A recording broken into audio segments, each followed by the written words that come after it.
उत्तराखंड में 2022 का रण छिड़ चुका है। 1.5 साल बाद चुनाव होने हैं और आम आदमी पार्टी यहां पर 70 विधानसभा सीटों पर चुनाव लड़ने का ऐलान कर चुकी है।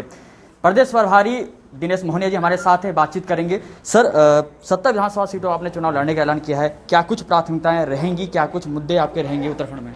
देखिए, प्राथमिकताओं की बात की जाए तो जिस प्रदेश में न केवल शिक्षा, स्वास्थ्य, रोजगार ये बड़े मुद्दे हैं, पलायन ये बड़े मुद्दे हैं, तो मुझे लगता है कि इन्हीं मुद्दों के इर्द गिर्द चुनाव होने वाला है।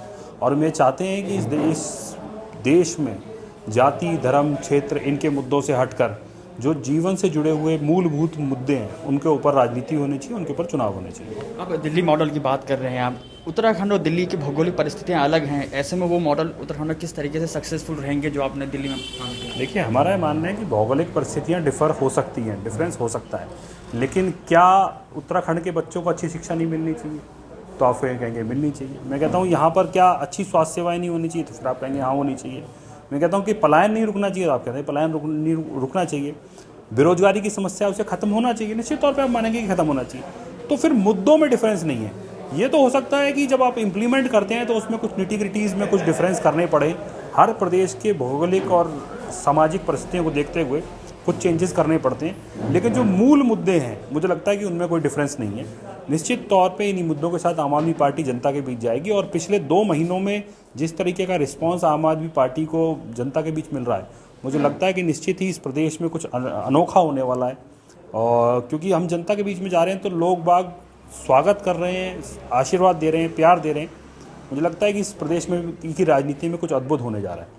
यूकेडी एक जो क्षेत्रीय पार्टी है वो यहाँ पे रह चुकी है, सक्रियता भी दिखा रही है। बीजेपी कांग्रेस लगातार उनकी सरकारें बनती है, ऐसे में आम जनता, आम आदमी पार्टी के साथ किन रीजन से जाएगा? क्या कुछ आप देखिए, मुझे लगता है कि आम आदमी पार्टी को लोग एक उम्मीद की तरह से देख रहे हैं। वो ये देख रहे हैं कि एक पार्टी आई जिसने 5 साल एक प्रदेश में शासन करने के बाद ये नहीं कहा कि हमें और समय दीजिए। उन्होंने कहा कि जितना 5 साल में हमने काम किया उसको देखिए और फिर तय कीजिए कि वोट किसको देना है। मुझे लगता है कि असली लोकतंत्र यही है कि 5 साल में जनता एक बार वोट दे और 5 साल के बाद उन सरकारों से हिसाब ले कि उन्होंने 5 साल में क्या किया, और उसके बाद 5 साल में अगर उनके कार्यों से संतुष्ट है तो निश्चित तौर पर उसको दोबारा चुने, और जिनके कार्यों से संतुष्ट नहीं है उनको हटा दे।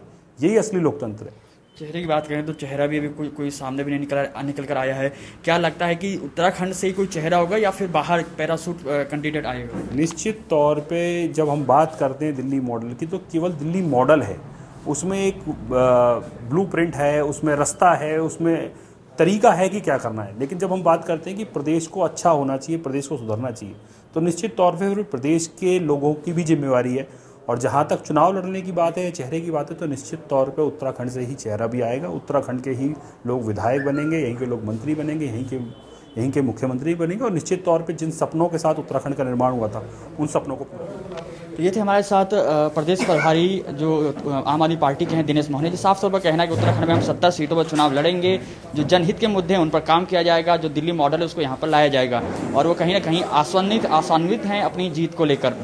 अपने सहयोगी नेहा नौटियाल के साथ अमित रतूड़ी, समय साक्ष्य, देहरादून।